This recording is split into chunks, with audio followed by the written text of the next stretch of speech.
কৃষকের টাকা লুট করে ব্রিটিশ বেরিয়েরা যত টাকা বাংলাদেশ থেকে লুট করেছে, এই আওয়ামী লীগের সরকার এই কৃষকের ধান ফসলের টাকা বিদেশে পাচার করেছে। হাজার হাজার কোটি টাকা সম্পত্তি বাংলাদেশ থেকে পাচার করেছে। ইউরোপে, আমেরিকায়, বিয়েতে, দুবাইয়ে এক একজন ফুলে ফেলে কোটিপতি হয়েছে। ইনশাআল্লাহ প্রত্যেকটার বিচার বিএনপি ক্ষমতায় গেলে প্রত্যেকটা পয়সার হিসাব আমরা গলায় গন্ডায় আদায় করে ছাড়বো, ইনশাআল্লাহ ছাড়বো। এটা আমাদের অধিকার।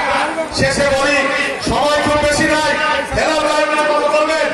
আমি শুধু বলি, আওয়ামী লীগ পালিয়ে গেছে অবস্থে, কিন্তু বাংলাদেশের মানুষের ভাগ্য বদল হয় না এখনো। বাংলাদেশের মানুষ এখনো জিনিসপত্র কিনতে যে নিত্য প্রয়োজনীয় হিমশিম খাচ্ছে। বাংলাদেশের মানুষ এখনো নিরাপত্তা নাই। বাংলাদেশের মানুষের এখনো ভোটের অধিকার কোনো সে বক্তব্য পরিষ্কার।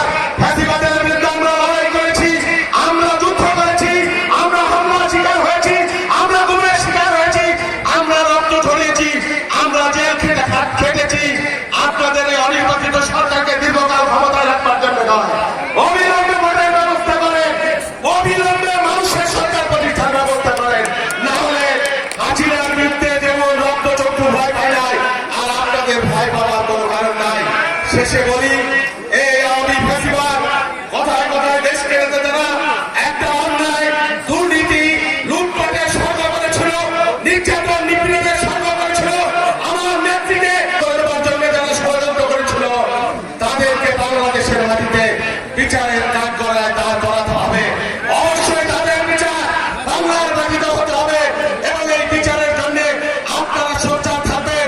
আগামী নির্বাচনে আপনারা যাতে কোন রকম ফাঁসিবাদ, কোন রকম উস্কানি, সকল ষড়যন্ত্রকে উপেক্ষা করে বাংলাদেশে বিএনপি সরকার অনিলেভেনের যে ষড়যন্ত্র, সেই ষড়যন্ত্র কিন্তু এখন অব্যাহত আছে।